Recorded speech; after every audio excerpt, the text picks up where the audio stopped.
day, everybody. Kia ora. It is Sunday, the 11th of December, 2022. It is 8 a.m. in New Zealand, and this is the NZ Travel Show. And this is Robin, and I'm Laura, and we're the team behind NZPocketGuide.com, which is New Zealand's largest travel guide, because it literally has thousands and thousands and thousands of articles to help you plan the perfect trip to New Zealand. And what's more, it's 100% free, so why not go check it out? But if you're not really into reading, this is what the NZ Travel Show is all about. You guys can come onto the live chat, ask your New Zealand travel questions directly to the experts, and we go through every single one of the comments we receive. So be patient with us, put your questions in there, and we'll go through everything. What she says. But if you missed the live show, you can always put your questions in the comments section of any of our YouTube videos. Indeed. All right, so this morning we started with Anthony Comstock that says... Morena from Rodeo, California. I'll be listening, but I'm getting a massage. But you will want to be watching during the Patreon specific live show, as we're going to be looking at all the photos from Tamo. That's pretty exciting. Laura, awesome. What does Morena mean? It means good morning in the local Maori language, Te Reo Maori. Okay, we also have Ash S. that says, Kia ora, back home from an amazing trip to New Zealand. Ooh, tell us all about it, Ash. What were the highlights? Yeah. Let us know. Yeah, we want to know Exciting. more. Like, what's the best 3 things you've done? We want to know. Yeah. And we have Matua X, one of our lovely Patreon. Yeah, also saying Morena. Indeed. Good morning, everybody. All right, so exciting times today, guys. It is our second live show of summer, but it really doesn't really feel like summer, but we'll talk about that a bit later. And yeah, if you do have any questions about traveling in New Zealand, this is what we do here. So go nuts, we're here to help. Nathan Bay says, Kia ora, everyone. And how is everyone? How is everybody feeling? Yeah, we're doing great, aren't we, Robin? We're doing pretty fantastic. Pretty awesome. In fact, we're doing so good, we're going to be doing the question of the day. Oh, okay, let's do it. Question of the day. Woo! Question of the day. Yeah. It's the question of the Day. Oh my god, that jingle is getting better by the minute. It makes me die inside more and more each time. All right, beautiful people. We are asking you today, what do you prefer? If you are taking a long-haul flight, is it better to fly non-stop, or is it better to do a stopover? So yeah, so you've got 2 options, and I've done a typo on one of them, which is driving Laura absolutely crazy. But yeah, so do you prefer to fly non-stop or to add a stopover? Oh, yeah, I see it I now. want to know. So yeah. Enter, and at the end of the show, we'll go over, well, what you guys voted for. Yeah. All right, what is Ash saying, Laura? Ash says, where can I start? Blown away by every place we visited. We spent a week on each island. Favourites were the Coromandel Coast, Milford Sound, the Lake District, and Hamilton. Ooh. So I think the Lake District refers to Queenstown. Yeah, I guess. Lakes, I guess. Yeah. It's very rare to have Hamilton as a favourite. Usually people overlook Hamilton. So what did you like about Hamilton, Ash? Yeah. Yeah, we do quite like Hamilton, actually. But a lot of people kind of, especially in New Zealand, there's a bit of a joke, kind of dissing on Hamilton. Like Kiwis tend to not like Hamilton so much. So yeah. Yeah. Do tell what was why Hamilton? Yeah. I want to know. Why did it make it into your favourites? Indeed. All right, so every week we check in with a lovely backpacker from France. His name is Armand, and he's just reporting on what happens during his gap year. And so, as you guys know, we weren't here for a couple of weeks, so we are a little bit behind. So today for you, we have 2 episodes of Armand's adventures. So before we read the next comment, let's check out the first one and see what's up with Armand.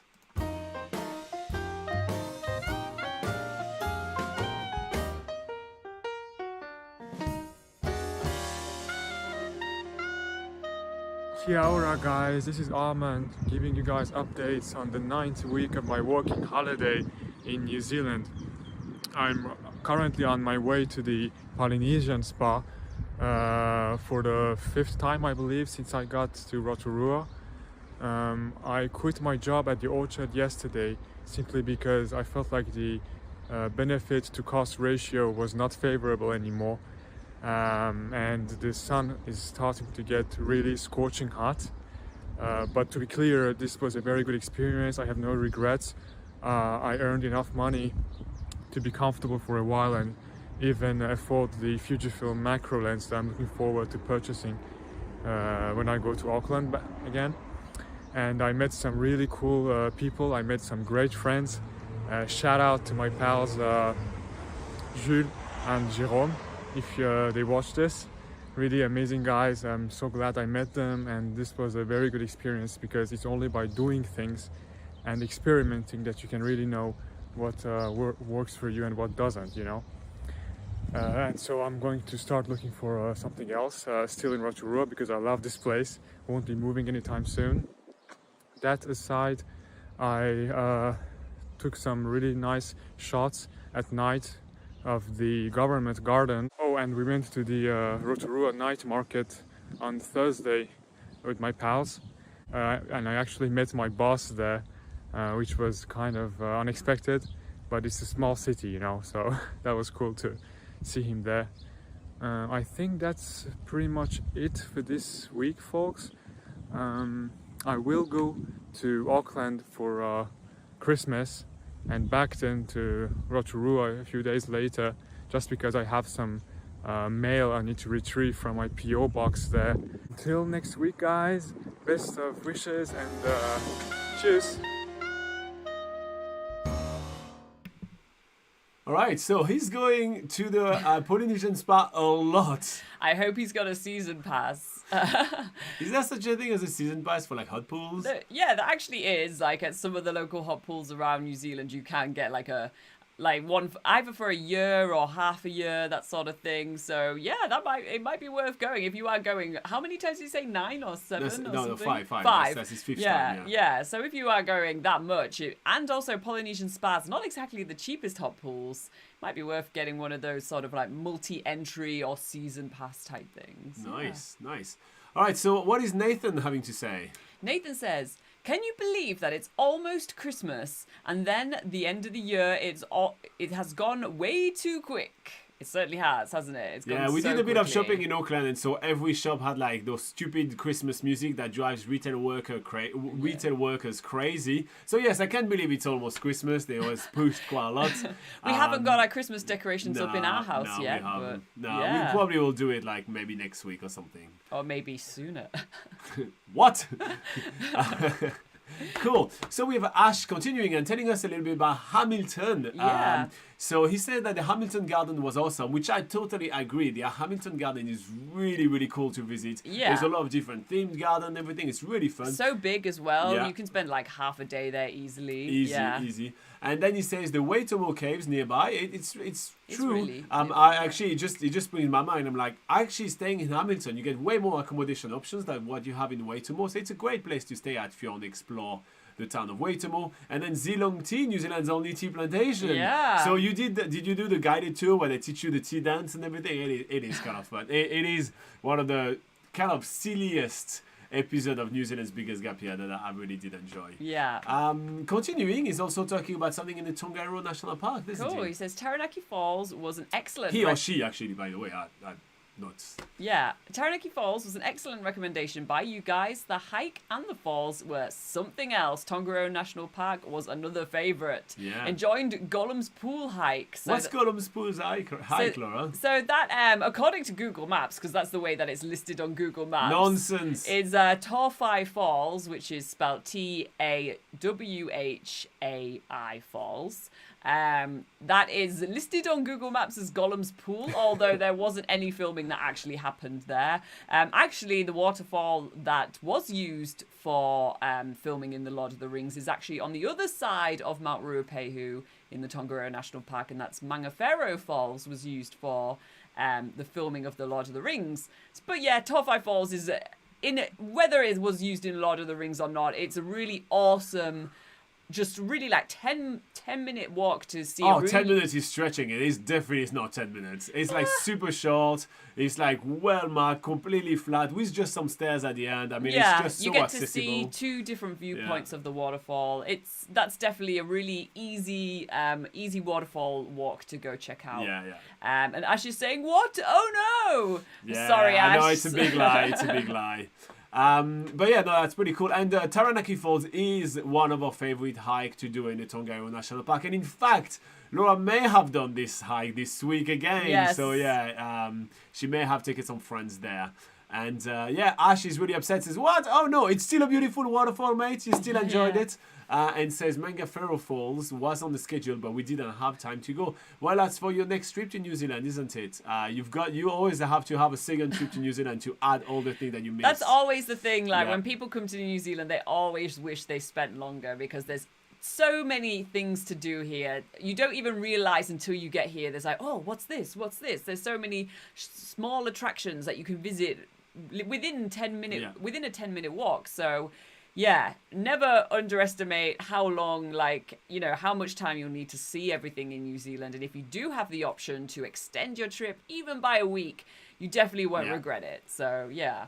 All right, so we have, and I love the username. So first step, you don't gnome me. I have to say, you are gonna have the best username of the week. I absolutely love that username. So here's a worthless prize for you. Woo! You have the best username, yeah. You have the best username, yeah. Okay, that's over now. All right, so first up, pretty amazing username. But then, very interesting questions, Laura. What is the public transport like in Wellington? I'm about to visit, and I was thinking of getting an electric bike for the duration. This will make your life way easier. Currently visiting Auckland, and the public transport is a nightmare. That is well known. Yes. All right, Laura. So what's the public transport in Wellington compared to Auckland? I think I'd say it is marginally better. Marginally? So if you find Auckland a nightmare, you'll find Wellington just a bad dream. Just a sweaty dream. So Wellington does have the same sort of options as Auckland. It has its various buses. Luckily, Wellington is a smaller city than Auckland, so in terms of being able to get places, you can usually get places a little bit faster than in Auckland. It also has a train network, just a small train network taking you to the outer suburbs, which is very handy if you're going further afield. It tends to be better to get the train than it is to get buses. But yeah, that's pretty much your main two options when it comes to public transport. There are, of course, taxis as well, but that is obviously quite expensive. Usually, it's obviously better to get a bus or a train to save on dollars. Yeah. And if you are using public transport a lot, there are various sort of what do you call them, like cards. Snapper cards. Snapper cards. Yeah, so like it's a card so you can pay, so you can load some money and then pay Yeah. for it. But yeah, just to kind of like just to make it really, really clear, Wellington city centre is like much smaller than what you will have in Auckland, so things are going to be a little more condensed, so you can get away with walking around.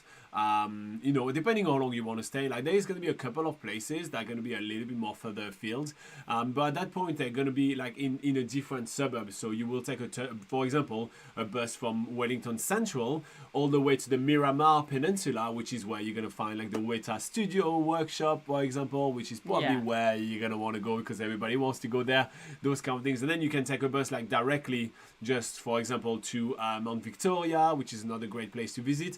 So you'll be able to just take a bus to like those big points, and it's just going to be direct rather than in Auckland. Quite often you have to switch from one bus to the other. So it may make your life a little easier in Wellington. That said, getting an electric bike can work very well. Do note that Wellington is a very, very, very notoriously windy city. So you may get a chill. So make sure that you have a windproof jacket when you bike around Wellington, as it gets really windy. So yeah, that's what I would say. The one extra thing that I will show you quickly is that if you go on NZ Pocket Guide, which is our travel guide and New Zealand's largest travel guide, it's all free, don't panic. You type in the search bar public transport Wellington, and then you hit search, and then the first article that you will find is actually our complete guide about the public transport in Wellington. So right here, so I'm just going to click on it right here, and you will have a lot of information about the different kind of options that you'll be able to use when it comes down to public services in Wellington, and it will give you a bit of indication. Wellington is one of the cities in New Zealand that actually has Uber if you are using these kind of things, and there is also obviously a lot of taxis as well when it comes down to like other options. So maybe you can tell yourself, okay, I'm going to use bike, and then for the 1 or 2 times I want to go elsewhere, I can take a taxi, and I'll pay the cab fare for once. So that's kind of like that's kind of like your options right here when it comes down to Wellington. And also Ash is chiming in saying, we walked most places in Wellington or took Uber. Yeah, so as I was mentioning, you can walk in like to most of the places, like the waterfront, the Te Papa Museum, all the like a lot of like the cool eateries and everything. They're all within like walking distance from pretty much anywhere in the city center of Wellington. Yeah. So yeah, you should be good with that. And also bear in mind for some attractions, if you are trying to get to attractions like Zealandia, for example, they have free shuttles from the iSite, which is the main information center in the center of Wellington. They'll take you on free shuttles to get to that attraction and back. So bear in mind that there's options like that as well available. But again, like a lot of the places you're going to check out like the Botanic Garden, those kind of things, they're all within walking distance. Like, and then you can take the cable car, which is maybe a form of public transport, up to the top of the Botanic Garden. Yeah. And that's kind of more of a tourist attraction meets transport. So might as well do it for the fun anyway, and it's very, very affordable. Okay, what is Ash having to say? Next question. You don't know me. Go nuts. Go for it. You've got your awards today, so we'll read your questions first for sure. So Ash says, Robin, we had a real fruit ice cream recommended by you. Jackson Orchid in Cromwell. Wait. You got the ice cream that I recommend, but you didn't bring me an ice cream? What is going on right here? Yeah. I've been wanting ice cream for so damn long. This is a tragedy happening right here. So real fruit ice creams are amazing in New Zealand, where you see them making it, you see them putting the fresh fruit and the top of the ice cream, mixing it up with some whippy ice cream, and then having just a nice, really refreshing ice cream after that. And oh my god, it's so good. So Cromwell I was just going to say, Cromwell is known as the fruit capital of New Zealand, so that is probably the best place to get a real fruit ice cream in New Zealand. So thanks for the recommendation for the Jackson Orchid. The one thing I wanted to say is that we recently drove a couple of times from central Northern and all the way to Auckland, which usually is known to have like a lot of real fruit ice cream stand and signs, and there was almost none. So we actually didn't stop and didn't get real fruit ice cream, which was very, very sad. Yeah. I just realised I said orchid, I've meant orchard. Yeah, sorry. I got you. You got me. All right.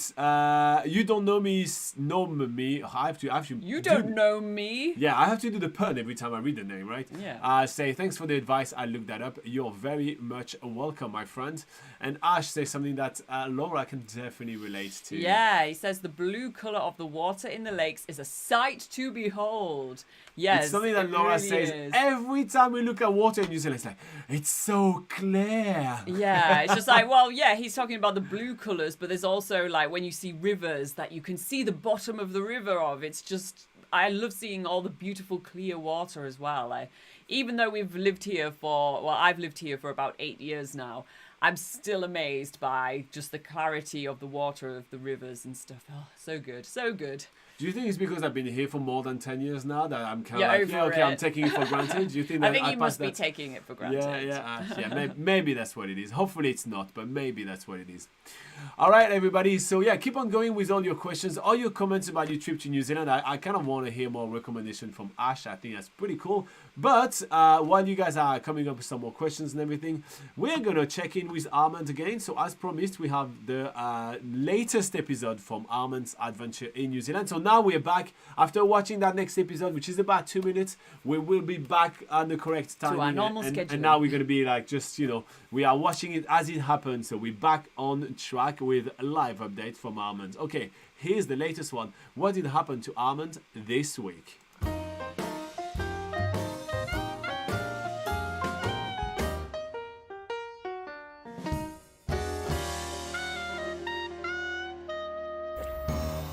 Hey guys, this is Armand reporting on the 10th week of my working holiday in New Zealand.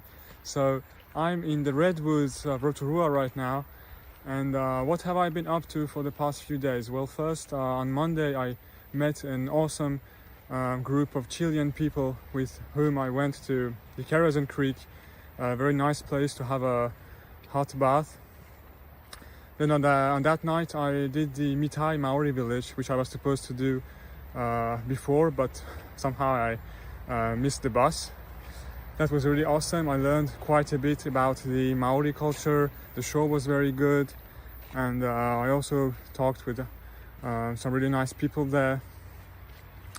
Then the day after, I went to the Waiotapu thermal wonderland, which admittedly was bigger than I was expecting, and took some really nice photos there. Amazing lakes and unique things I saw there. I'm really glad I did this. Definitely worth it.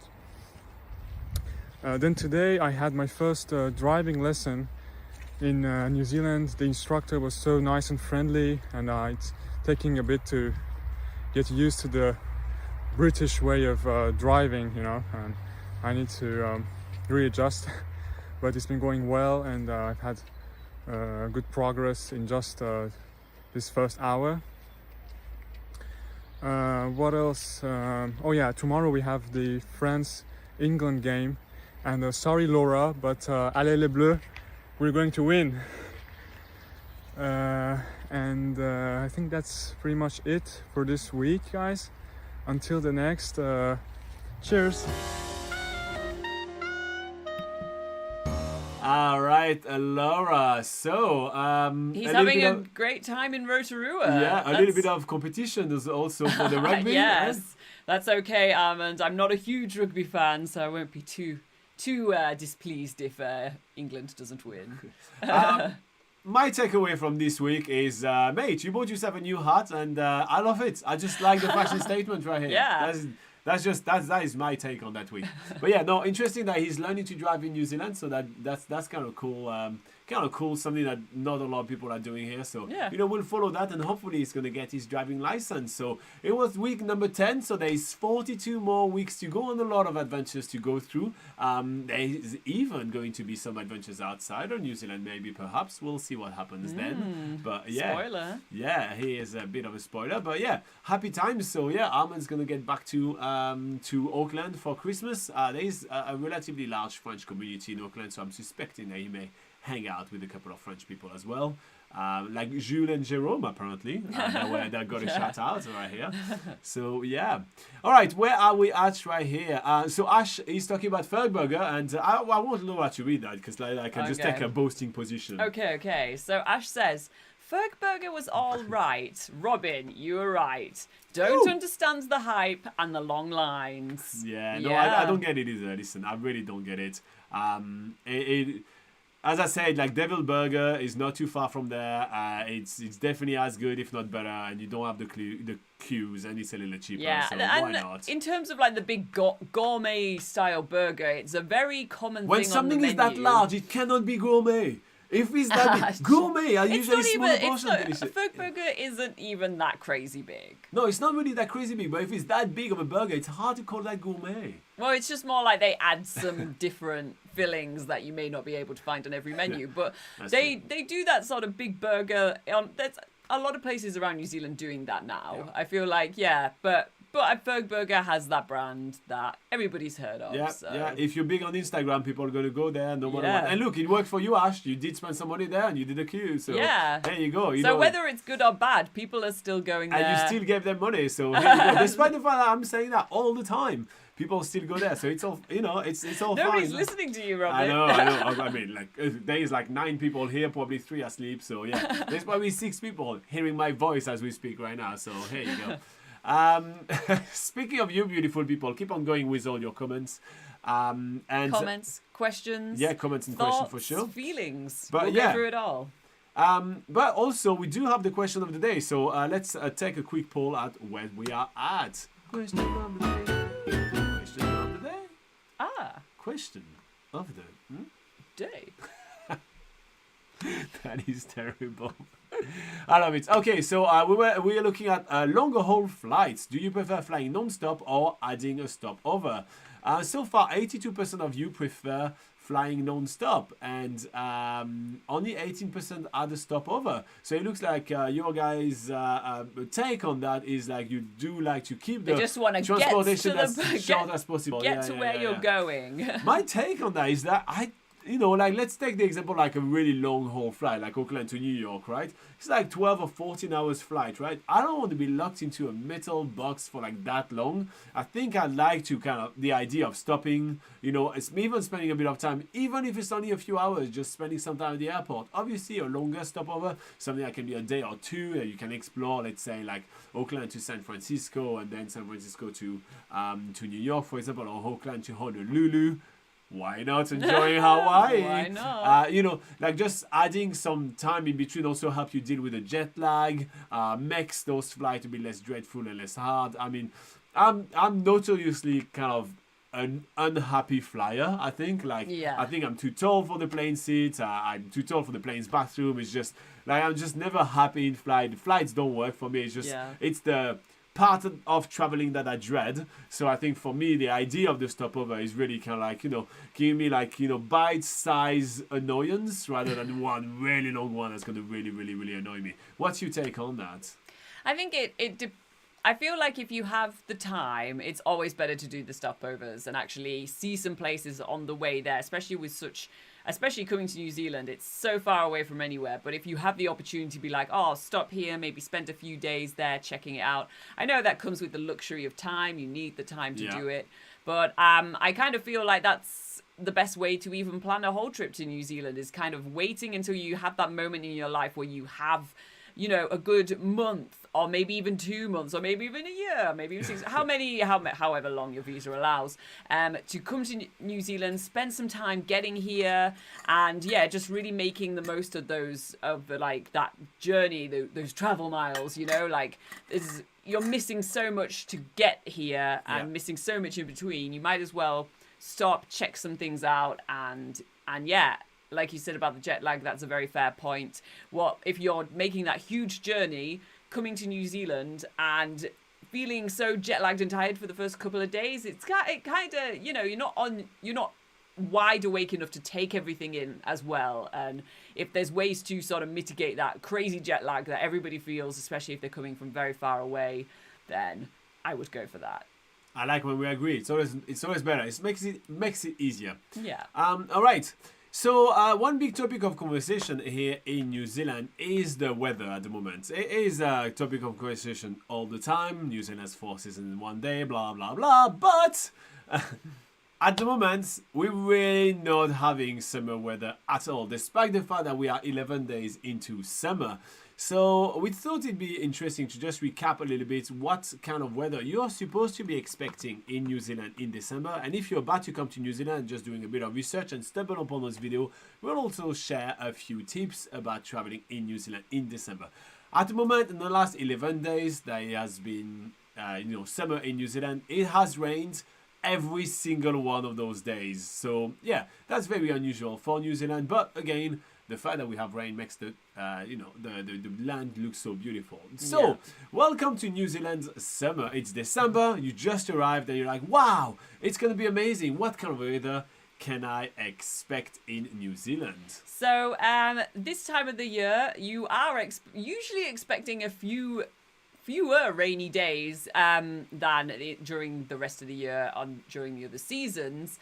That's not to say that you are not expecting any rain. Rain comes at all times of the year in New Zealand, so that's why we always suggest to at least pack a rain jacket, waterproof hiking shoes if you are going hiking. So yeah, and just a couple of warm layers, especially for the evenings. So you're more likely in December and in summer to have sunny days. When the sun's out, it feels hot, but as soon as that sun goes behind a cloud, or after dark, the temperature really feels like it significantly drops. Yeah. So the temperatures also, it feels a little bit different between the North Island and the South Island when that temperature drops as well. So on the North Island, there's usually highs around 23 degrees Celsius, which is around 73 degrees Fahrenheit. Which is the same for the South Island, but then once those temperatures drop and you experience the lows, in the North Island, that's around 12 degrees Celsius, which is about 54 degrees Fahrenheit. And then in the South Island, that's more like 7 degrees Celsius, so it's around 45 degrees Fahrenheit. So that that So low, the lows are lower. the on the lows South are Island lower than on the North South Island. Island. You definitely want to have some warmer layers for those evenings, or for those days where it feels like super cloudy. So yeah, bear that in mind. It is a very significant difference between the North Island and the South Island sometimes. So be prepared for that. So when it comes down to things to do in New Zealand in December, so if you're about to arrive in New Zealand within the next couple of weeks and you're like, what are the best things to do in New Zealand in December? Well, traditionally, because we have the most clement weathers in December, usually any type of outdoor activities are great to be done in New Zealand. Pretty much anything except obviously winter sports, which, all the ski resorts are closed anyway at this time of the year, right? So, from the day of the beach, sailing, canyoning, or anything in the water is usually really popular in summer, just a good way to cool down. But yeah, if we had to pick 3 of the best things to do in New Zealand in December, that would be going to the beach, and because that's usually where the Kiwis spend Christmas. That will also be going on a cruise. There's plenty of amazing cruises in New Zealand, from in the Bay of Islands to Milford Sounds, to go from top to bottom, and anything in between with Lake Taupo and the Akara Peninsula. So there is a lot of really amazing cruises. And there is also some really cool spots for snorkeling. So if you're at the beach, maybe try snorkeling. So that'd be my top 3 favorite activities to do in New Zealand in December. Now, if you are really packing your bags and you are about to come to New Zealand, we're going to go over some travel tips for coming to New Zealand in December. Something you absolutely have to keep in mind before you're coming to New Zealand in December. So Laura, do you want to get us started? Yeah, so make sure that you are packing high factor sunscreen, no less than SPF 30. That is where you should be starting, and 30 to anything higher is great. Even on cloudy days, you can get sunburnt in New Zealand. So if you're spending a significant amount of time out and about, make sure you have it in your day pack at all times. Make sure you apply before going out. The sun is very intense in New Zealand compared to other parts of the world, just because a number of factors, but it's mainly its position on the globe, closer slightly. Robin went through it the other week. There was a whole thing, but there are a number of factors that make the sun and the UV rays feel more intense in New Zealand than elsewhere. So even if you're usually like, oh, I usually don't get sunburn, I'm fine. Ash agrees with you and say the sun did feel harsh over there. Yeah, so even if you feel like you don't usually get sunscreen, take it nonetheless and apply it. It's really important. All right, so if I stick to the PSA like Laura is doing, if you're traveling especially to the South Island of New Zealand, make sure that you get yourself some decent insect repellent. You will apply it really often, so therefore you may want to get yourself something which is natural, just so it doesn't really destroy your skins or you don't breathe a lot of really, really bad chemicals. So yeah, some really decent insect repellent, because sandflies in summer do hang out around the water sources. Anytime you have a little bit of still water, some puddles, anything like that, it is going to be sandfly central, especially on really hot spots such as around the Nelson Lakes, or even Hokitika Gorge are quite famous, and they're places that a lot of people go to, but they are really riddled with sandflies. So do make sure that if you're traveling in December, you are sorting out your sandfly, anti-sandfly measures. Yeah. All right, next up. Next tip is to book pretty much everything in advance. So you're coming into summer. This is coming also, especially if you're coming late December, you're coming into the holiday season, where not only do you have internationals traveling around New Zealand, but you also have the locals on their school holidays. All that sort of stuff is happening in December as well. So make sure that you book as far as in advance as you can. So even a few months in advance would be great to make sure that you have your first pick in accommodation in every destination that you're going to. It's especially accommodation where you're probably, if you want to have your very first choice. But when it comes to activities, yeah, even a month in advance would be good, so you can get that time slot that you want, all that sort of stuff. At the latest, I'd say 2 weeks in advance, but really try to go as in advance as possible, because it does start to get really busy in December, and a lot of things get booked out and sold out. Because you cannot, especially during the Christmas holidays, right? You're competing both with international tourists, which are coming in New Zealand in summer because that's the best weather times, And also with the locals, which are getting some time off and are going to go travel a little bit just to celebrate Christmas somewhere fun. So there is much more competition for that. The last tip that I'm going to give you and I'm going to share with you, and we already kind of touched upon it a little bit not that long ago, and it's all about the weather. The weather can still be extremely changeable in New Zealand in December, and so therefore you'd still want to have packed a bunch of extra layers just in case during your walk or your hike the weather turns into something pretty dreadful, and also make sure that you pack a decent rain jacket. To be quite honest, that applies to every single month that you will be coming into New Zealand. You do want to come to New Zealand with some extra layers, I mean some good rain jackets, but yeah, do make sure that if you're traveling in New Zealand you do have a decent rain jacket. All right, so that's kind of our tips if you are planning to travel to New Zealand in December. We just kind of wanted to cover that a little bit just because we're having a very unusual December, so we wanted to cover what is the usual December, because hopefully that's going to start happening in the next couple of weeks. And maybe some of you are watching because you are literally on the verge of flying to New Zealand and you want some extra tips, so we thought that'd be fun to go over that. But in the meantime, Ash was actually sharing some more feedback from his or her trip into New Zealand. So Ash was saying people were surprised to hear that we liked the North Island a bit more than the South. We had more activities to do, beautiful beaches in the Coromandel.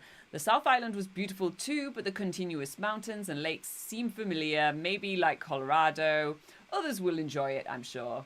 Yeah. I just think like the South Island has more dramatic features, and so that's why it usually sticks in the mind of people. Also, that's usually where people end their trip. Most people do North Island and then South Island, so the freshest things in your mind is the thing that you kind of remember. But yes, the North Island has super unique features, like all the geothermal features that are so unique and amazing. The massive volcano in the middle, as you were mentioning, Taranaki Falls is absolutely splendid. Yeah. So there is a lot of really awesome. I was just going to say also the North Island is kind of a better beach destination. So there are some the climate tends to be better for beaches. You know, you've got the Bay of Islands, the Coromandel, like Ash was saying.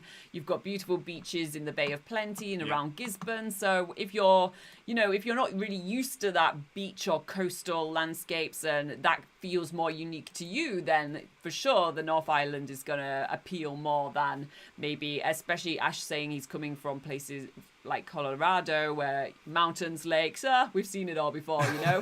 So obviously it's different for everyone. It depends on what sort of landscapes they're used to seeing or, you know, what they've seen before. But that's the great thing about New Zealand is that it has all these landscapes across the whole country, so many various and diverse landscapes. So if one place doesn't appeal to you, chances are 2 hours down the road you're going to have somewhere that blows your mind. Yeah, and no matter if you're on the North Island or on the South Island. But the last thing I'm going to say about the North Island is that a lot of people travel to New Zealand to experience our culture as well. We have a fantastic Maori culture here in New Zealand, and the culture is more accessible, by far on the North Island than it is on the South Island. So, if that's one of the draw to you coming to New Zealand, well, you do want to add the extra 1 or 2 days on the North Island. So, yeah, I think that people say, oh, we're surprised to hear that we like the North Island more than the South Island. The uninitiated, the people that have only traveled in New Zealand for a couple of weeks, may be surprised about that. But I feel like for Laura and I, which obviously are traveling in New Zealand continuously and know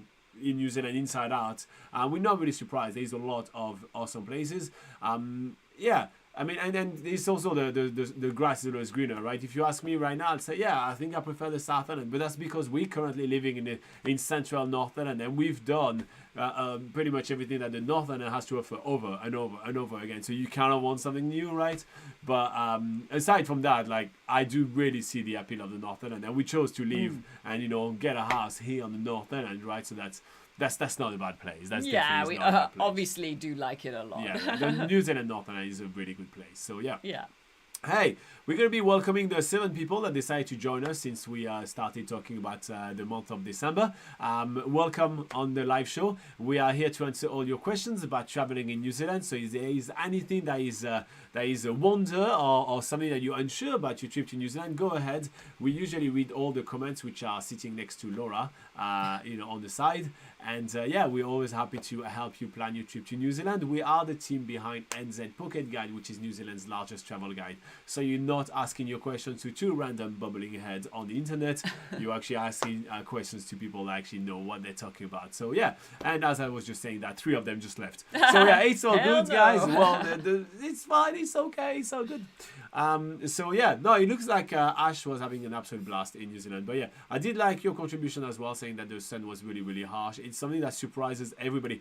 Listen, we just watched some episode about Armand, working in the fruit picking in the kiwi fruit industry. Literally the first episode we watched today. And Armand's his main reason, and he messaged me privately as well, and his main reason for stopping that job was the fact that he felt like it was absolutely burning under the New Zealand sun. And actually, I suspect that's where the big hats come from. Yeah, I think that was a good purchase. Yeah. I actually suspect that's what it is. So yeah, the sun in New Zealand can be very, very, very harsh. Yeah, and we talk about, slapping on the sunscreen and all that, but sometimes the most effective methods is to just get like a light layer, cover yourselves up a bit, and get an awesome hat like Armand did. Yeah.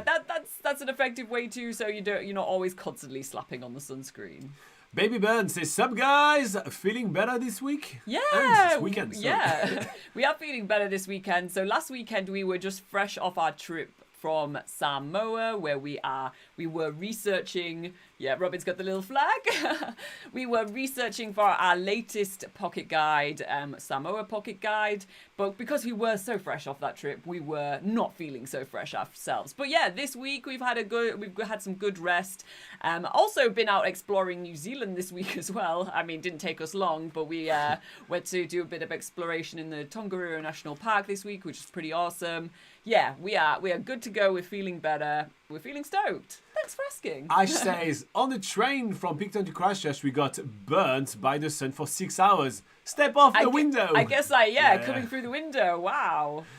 Christina, which is, hey, how are you doing, Christina? Light layers and hat is what I did. Hello, everyone. Yeah, that's smart as well. Like sometimes, you're kind of sick of applying sunscreen. So when we travel to the islands, every time we do like those kind of water activities, we actually have some UV protection kind of rashes. Rash vest. And we use that because it's kind of like that is a lot of bodies to cover all the time. So yeah, I agree with that. Mike is having a really cool question. Mike Kleppinger. Saying, we'll be in New Zealand this coming March. Any recommendations for an out-of-the-ordinary Maori history/cultural experience in Rotorua? Well, Armand will recommend Mitai. He had a blast at the Mitai Maori village for sure. Yeah, if you want to, Robin can maybe just grab it up on nzpocketguide.com, the luxury things to do in Rotorua. So maybe just luxury Rotorua. There's a small Maori Maori company that are doing private tours around Rotorua, taking you to sites of local significance, and that is that's that one. And that's more of a sort of intimate experience, maybe where you're not going out to see a Maori haka show or anything like that, but that will be. Robin's going to put it in the comments in the live chat for you now, Mike. But yeah, this company called Kahu Kiwi Experiences, they're called. They do these private tours, which is really out of the ordinary. Really doing something quite exclusive and intimate and authentic for people in Rotorua. So that's definitely worth looking into. So yeah, that'd be kind of like your way to that. However, it's definitely is not cheap. So some of the other experiences you can get, like just Tamaki or Mitai and everything are actually really cool to do. So they're still like, they still will give you like a really cool time. Yeah. And if you want to do something a little bit different, for instance, Tamaki Maori Village is one of the main sort of mainstream Maori experiences in Rotorua, but I've got the links for you, Mike, in the live chat. Yeah.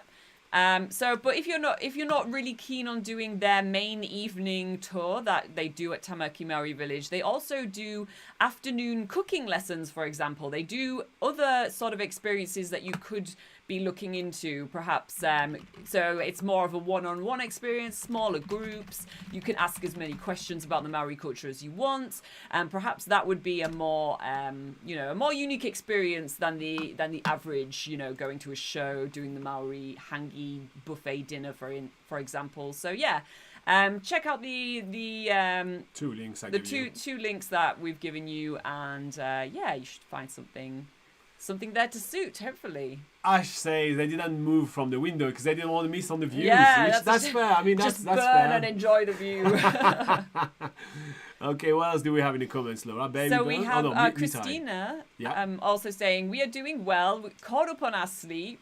We didn't want to leave. Yeah. Mitai was awesome. I agree. Yeah, so Mitai Maori Village is another one of the really cool evening shows that you can do in Rotorua, where they do a mixture of showing you sort of the what they call kapahaka, which is different styles of dances in the Maori culture. Also doing a beautiful hangi buffet dinner as well. So that's another really cool option in Rotorua. All right, so we're going to take a second to talk about Patreon. It's going to take 1 minute.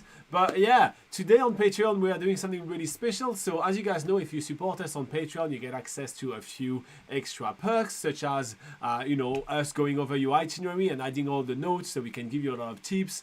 You have access to a secret Facebook group where we hang out with you, like literally all the time, and just kind of answer questions and even share some like behind the scenes and tips, etc. But also, we have an extra 1 hour live session every single week. And this week, we're going to be looking at Tamo's pictures. So Tamo is one of our earliest Patreon, and he's been planning his trip to New Zealand for almost 2 decades, which is quite amazing. And he finally got to New Zealand, and he got back, shared with us about 80 of his photos. So we'll go over his photos and just check them out, and that's going to be really, really awesome. So I'm very much looking forward to it. If you feel like joining us on Patreon and supporting all the good work that we're doing for you, you can check out the link in the description. There's plenty of perks. It's really cheap. You can cancel anytime, so why not? All right, let's go back to the live show. So we have Baby Burns saying, great to hear you guys are doing great. Last weekend, you guys looked like you ran out of battery. Yeah, we really had. We really were tired. To be quite fair, we're still not 100%. We still feel very tired. Like, it was tough to wake up this morning. Yeah. But, we should be back, like, full speed this week. Like, come on. It has to happen. Yeah, I think it's our age too. I think we're getting too old for all this like intense traveling that we do. Yeah, but that's also the thing. Like the way we travel is usually very, very intense. While we do like 2 to 3 activities in a day, which is what normal travelers will do in like about a week. And so we'll do that intensely for like 21 days. Yeah. We end up being, and on top of it, doing those activities as a job, right? So having to set up shots, do the photos, taking all the information that we have, like piles of notepads that we compile all the information and all that. So yeah, it is quite intense. Baby Burns has a question for you, Robin, saying, I'm seeing tickets to such places as Japan and Korea already going down. Do you see flight tickets going down to New Zealand soon enough? It really depends. So, yes, you see those tickets going down for sure, just because there's much more airlines flying to those destinations now. In New Zealand, we still have quite a limited amount of airlines flying through, so therefore there is more demand than there is kind of seats just yet, and we've seen that actually. Even like our latest flight coming back from Samoa was actually quite packed, surprisingly packed actually. So until we're actually having more airlines flying to New Zealand, which should happen, by the end of summer, I guess, the flight prices are not going to go down, but hopefully that's going to happen.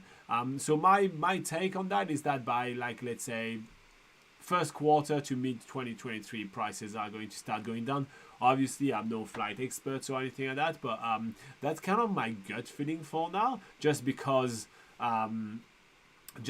we're gonna have to get back down to the a little bit of normality. That said, any extra pressure from oil prices due to that stupid war in Ukraine and all this nonsense may still affect tremendously the prices of flights. So hopefully that things is gonna start getting solved, and price of gas is gonna be kind of stagnating a little bit, and so we can have consistent and predictable flight prices, which would be a good thing because at the moment it's really unpredictable. It goes like up and down every week. It's kind of insane, I have to say. It is a little nonsense at the moment. But yeah, flight prices, hopefully stabilization by early to mid next year. That's what we're at least hoping for. Yeah, absolutely.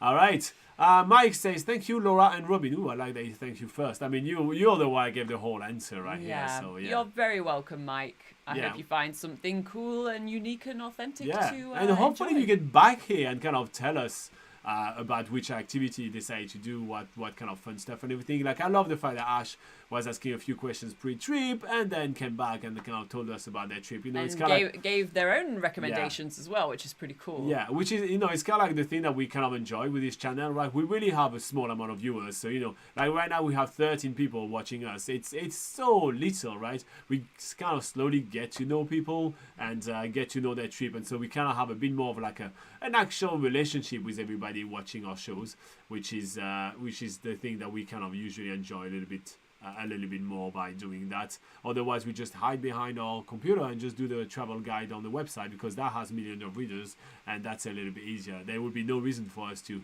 have a whole YouTube studio if it wasn't to actually chat with you guys. Yeah. So yeah, I love that. I love that a lot. Okay, we are almost done with the question of the day, guys. You have only about 10 minutes to answer the question of the day, so make sure that you vote. It looks like a no-brainer and everybody liked the non-stop flight better, which I disagree with. But yeah, so if you do like the stopover, it's your time to vote for it and help Robin get his way one time in one of those polls. I feel like I never get my way on those polls. So yeah, you just don't think with the crowd, Yeah, I know. I'm always thinking outside the box. You're an individual thinker, right? It's hard to be so unique as an individual. Yeah. I wish I was a sheep more. Yeah. Anthony says, stay safe, but I'm here until the end. Nice one, Anthony. Make sure you pop into the Patreon live session in like 10 minutes. Yeah, we're gonna look at all the videos. All the photos from Tamo. That's gonna be fun. What is Ash saying? Ash is saying, I'm promoting your channel to my friends who will be traveling to New Zealand next year. Nice Thank you, one. Ash. That's fun. Well, make sure they tell us that they come from Ash, you know what I mean? So we know where they are. Yeah, it's like Ash recommended. Ash S recommended this channel. We'll take good care of them if they pop in and they have any Yeah. questions. You know us. We take good care of everybody all the time. We're always nice people, aren't we? We are. Yeah. All right, so this week on the channel, we have some more videos of us traveling in New Zealand, of course, and we also have the 2 videos from Armand that is traveling around New Zealand, and then we're also going to be back for the live show next week. And finally, next week, during the live show, we'll be on full strength and we'll be all peppy and all happy. Yeah, that's right. That's right.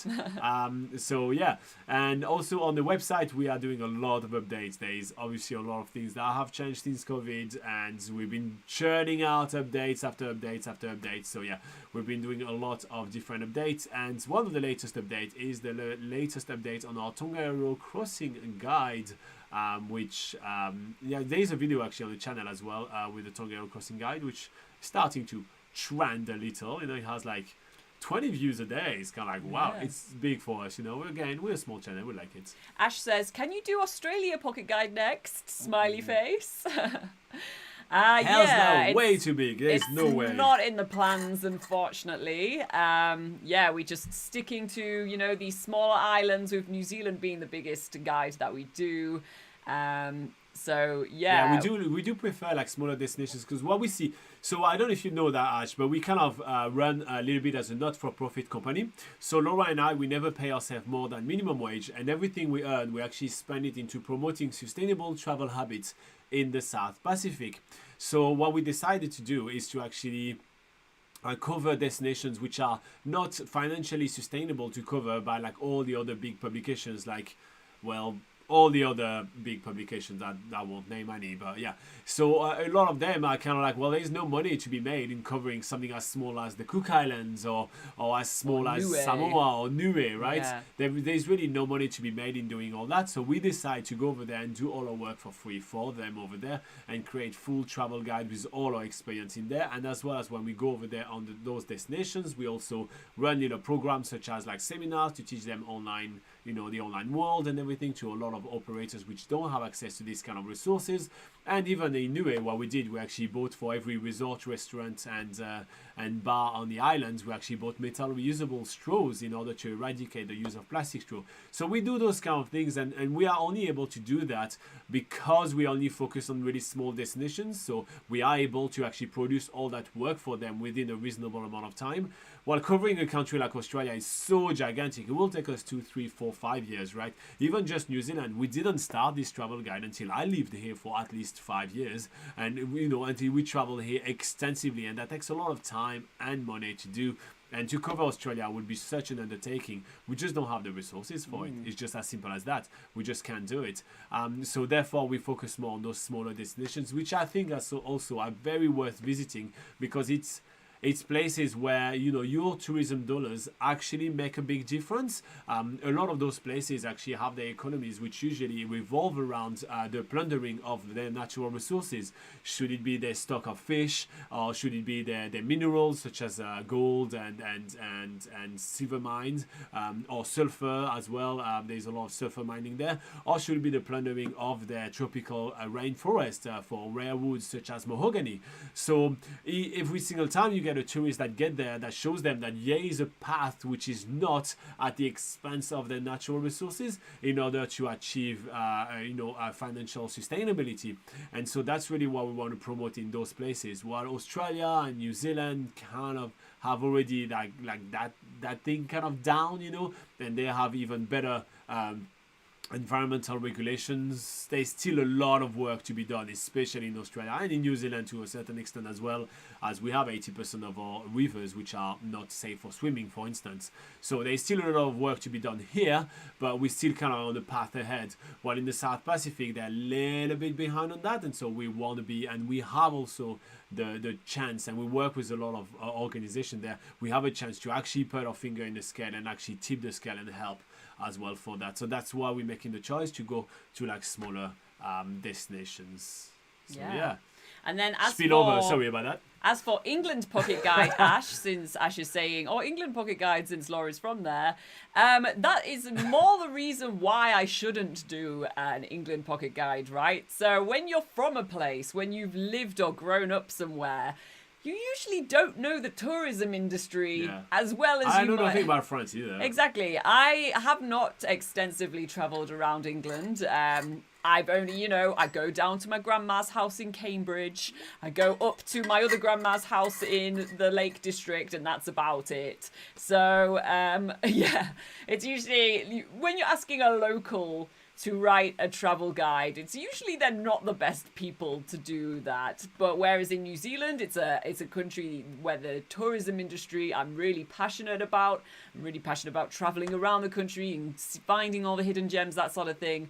Obviously, that makes a little bit more sense to write a travel guide for a destination like New Zealand rather than going back to what I consider, because I grew up there and I don't appreciate it as much, is the boring old UK, So unfortunately I would not be the best person to write England Pocket Guide, but there'll be many other people that are very passionate about England and, the culture, the historical sites, that sort of thing, and they could write it and give recommendations from a better viewpoint than from me. So, yeah. So Ash agrees with you and say that makes sense. You guys are doing great promoting New Zealand and other Pacific islands. We'll be reading your Fiji Pocket Guide to plan an extreme fun time. Yeah. Yeah, Fiji is fun. And feel free to come back even in this live show and come and ask us questions about Fiji. We always love talking about the South Pacific. You see, as soon as you ask me, I started on going on a whole spiel just because that's something that we're really passionate about, and that's really what we do like all week long, right? Like when we're not, we're spending an hour with you right here,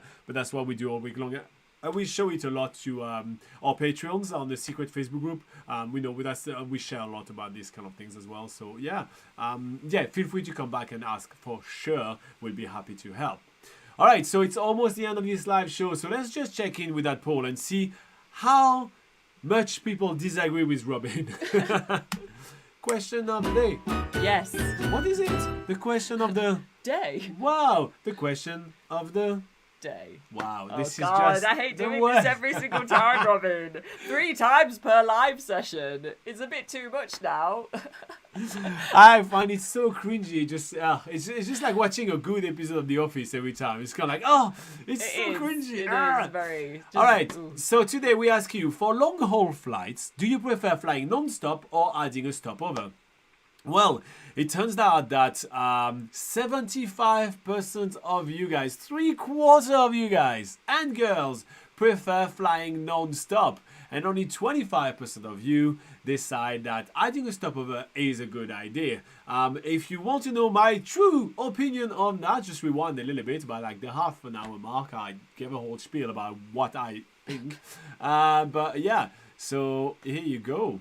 And finally, to wrap us up, we have Rashid saying, "Why is the translation not available? I don't understand English." So in order to get translation on YouTube, you actually do need to have contributors, having people that actually translate it and input it on there.